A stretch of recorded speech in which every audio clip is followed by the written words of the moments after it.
There is a material sitting in your attic right now doing almost nothing.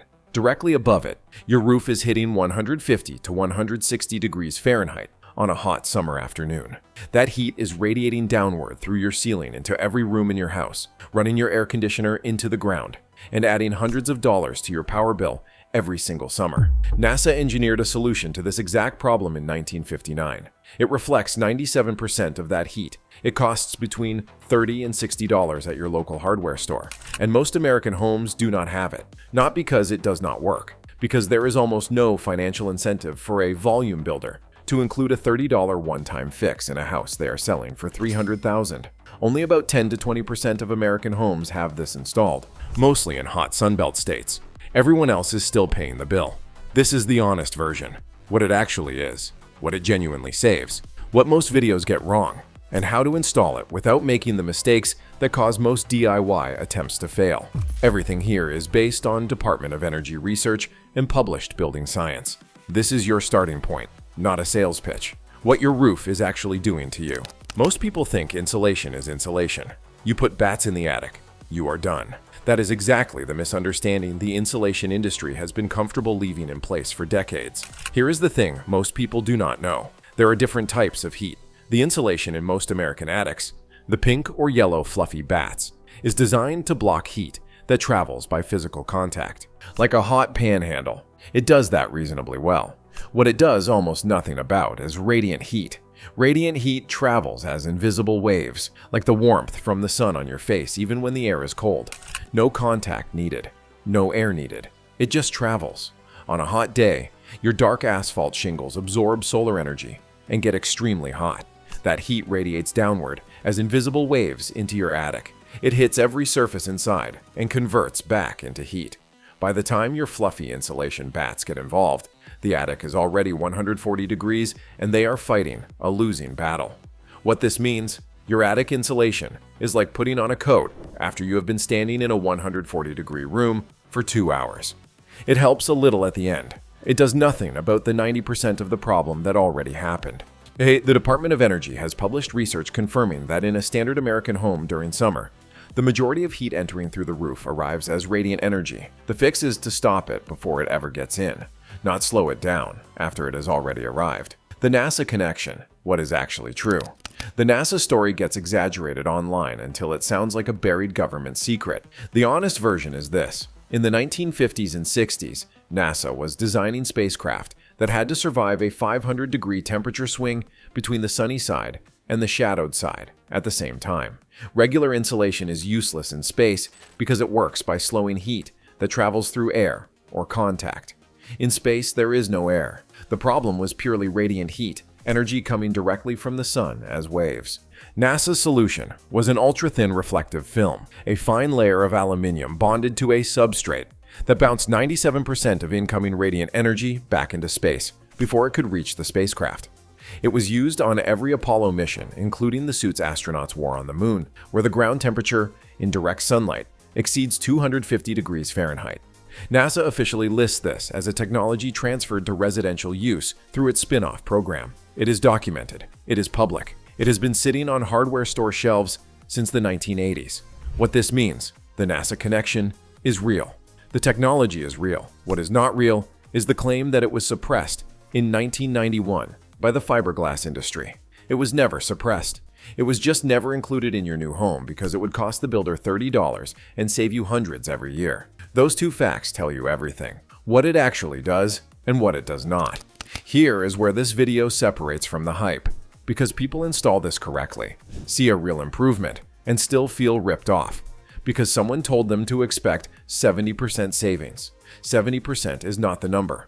That figure comes from a specific outlier test scenario and is not a realistic expectation for most homes. The Department of Energy and Oak Ridge National Laboratory research puts typical cooling cost reduction in hot climate American homes at 5 to 17% for homes that already have reasonable insulation.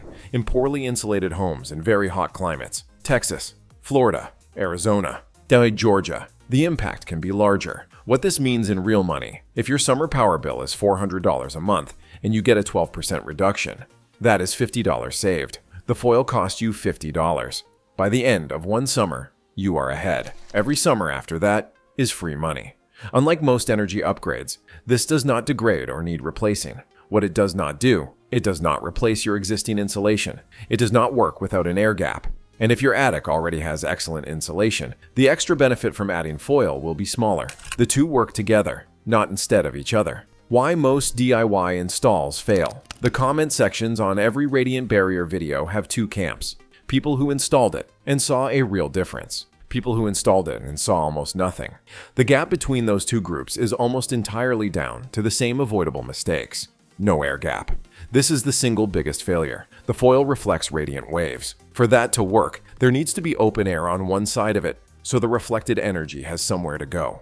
If you press the foil flat against the underside of your roof with no gap, or lay it flat on top of your insulation on the attic floor, it becomes a slightly shiny layer of nothing. In plain language, the foil must be stapled to the underside of the roof rafters, shiny face pointing down into the attic space, with open air below it, not on the floor, not pressed flat against anything. On the rafters, facing down, with air beneath it.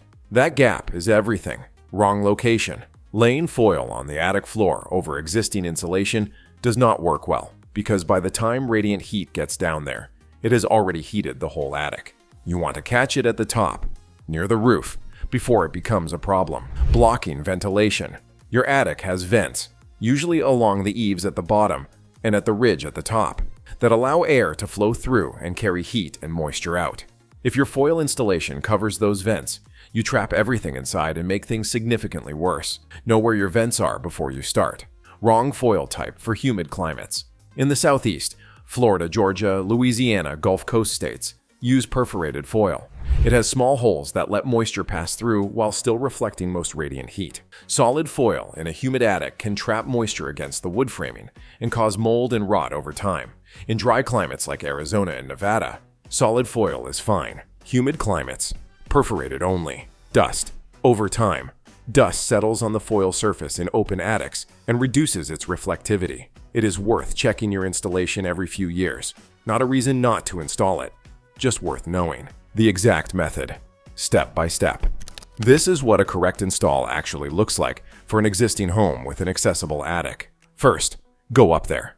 On a hot afternoon between noon and 3, get into your attic. Feel the air. Check what insulation is already there. Find your soffit vents along the eaves and your ridge vent at the top. If you already have foil installed on the rafters and it looks intact, your better investment may be improving the insulation below it rather than adding more foil. Choose the right product. You want Attic Radiant Barrier Foil, sometimes labeled Low E Foil, or Perforated Radiant Barrier. At Home Depot or Lowe's, a 500 square foot roll costs $30 to $60. Most average American attics need 2 to 3 rolls. Humid Southeast. Perforated foil. Desert Southwest. Solid or perforated. Either works. Staple it to the rafter underside. Work from one end of the attic to the other. Staple the foil to the underside of each rafter. Shiny face pointing down into the attic space. Standard staple gun. Overlap joins by 2 inches. Cut around anything in the way with a utility knife. Keep all vent openings clear. Do not lay it on the floor. Saying it again because it is the most common mistake. Fast total time. 3 to 5 hours for one person. No contractor needed. No permit required in most places for internal attic work. Total material cost, $50 to $150 depending on attic size. One weekend afternoon, foil or more insulation. Which first? If your attic insulation is thin, old, or compacted, which is the case in a large number of American homes built before 1990, add more insulation first. The Department of Energy recommends a R38 to R60 depending on your climate zone. If you are well below that, insulation gives you more bang per dollar than foil does at that point. Insulation handles the heat that travels by contact and air. In winter, it is also your main tool for keeping warmth in. If your insulation is already in reasonable shape and you are still getting hit hard by summer cooling bills, the foil targets the gap that insulation alone cannot fill. The radiant heat arriving before the insulation even gets involved. In plain language, if your insulation is bad, fix that first. If your insulation is reasonable and your bills are still high in summer, foil is your next step, and it is the cheapest one available. Final thoughts. Your power bill is not going down on its own. The home you are living in was not designed with your comfort in mind. It was designed to be built cheaply and sold for as much as possible. The radiant heat pouring through your roof every summer afternoon was somebody else's problem the moment the builder handed you the keys. A $30 roll of foil will not cut your power bill in half, but it addresses a real problem that the building industry has had every reason to ignore and no reason to fix for you. One afternoon, 2 rolls, a staple gun, an air gap. NASA used this same principle to keep astronauts alive in an environment where getting it wrong meant death. Your attic is not space, but the physics is the same, and the fix is the same. Now you know what most homeowners in this country do not. What you do with it is up to you.